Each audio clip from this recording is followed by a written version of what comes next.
number one thing people are trying to manifest, and it was how to get my ex back. Wow, Yeah, no. yeah, Yeah, yeah. It was yeah, how to get yeah. my ex back, which I could have related to at the time. Not at the time I was Yes. making the box. I was happily married. I am happily married. Yeah.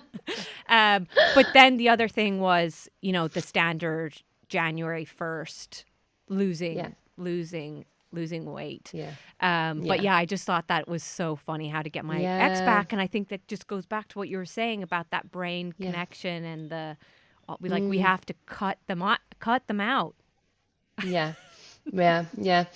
And the brain is actually so good at dealing with situations once it's dealt with them once before. So, the second time you go through a breakup, it does feel a little bit easier. You're better equipped. So, obviously that statement isn't true for everything, but it does get easier. And I think when you can understand that actually it's just a learning curve, you can take it on board and say, okay, well, that didn't work out. Instead of sort of toiling over that one, let's use that information for the next relationship and make sure that I don't carry those attributes that I didn't like from that one into this one. You can actually move forward much easier. And again, it's kind of rewiring your brain to see the more positive aspect rather than focusing on the negative. I love that you say that because I remember I was going to say actually the next boyfriend that I had, he dumped me as well. I'm getting dumped all the time. I got dumped many a times myself. My ex was actually was a cocaine addict, and in the end, he actually dumped me as well, which I thought was, no one can embarrass me nowadays because I laughed. I was crying over someone who dumped me. So Oh my God. And did you know at the time that he was a cocaine addict? for the full 3 years, You yes. knew. He's happily married now, and I'm so happy for him. We're not friends, but we have sort of stayed in some level of contact. He's had a baby, and I know that. So, and I'm really, really happy for him. But at the time, yes, I was young, dumb, in love. I wanted to fix him and help him, and I was so madly in love. He was my soulmate.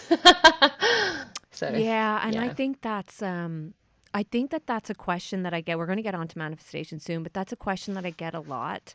I get a Mm, question like about like how how do I change the brain of my partner? How do I change the brain mm, of my sister who's so negative, or not my particular yeah, sister, but one sister? How do I change the yeah, brain of my husband who absolutely hates his job, but he's so negative and he's so cynical? Like, did you at the time like think, okay, I can change him. I'm gonna yeah, make him get clean. I love him. I'm attached to him. yeah, And yeah. do you think differently now? Like, do you think we can change other people's, or what are the things that we can do to help them on their journey?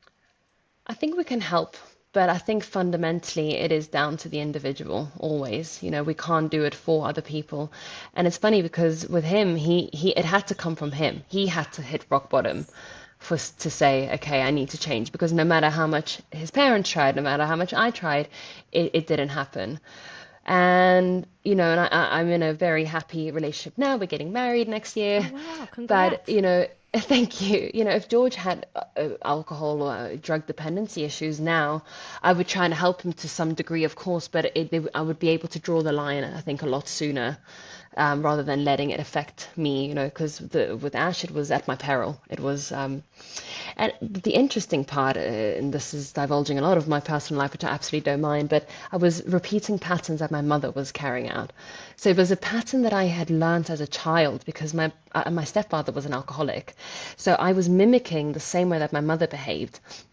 And it was only until I went into therapy that she said, "Oh, it sounds like you are A, in a codependency triangle, and B, you have gained observational knowledge about how the world works, and this is your observation of what life should be like. We should help people, and we should help them get clean, and we should, be desperate for their attention, because that's what my mother did." And I saw it as a virtuous activity to embark on this journey of helping someone, but actually it's the kindest thing you can do is to let them go at some point and look after yourself. So it was really interesting because once I learned that, it completely shifted the way that I started to see relationships going forward. Yeah, and I think that you learn from them. you just learn, like, and then you recognize. So, like, soulmate is actually one of the examples in the manifestation box. And I always say to people, like, you've got to write down the qualities in the person that you want. And, Mm, like, after being through it and repeating that process, you all of a sudden come to a realization. I think the brain just wakes up and is like, hold on, this is not serving me anymore. yeah. Um, Yeah. so yeah, it's just fascinating.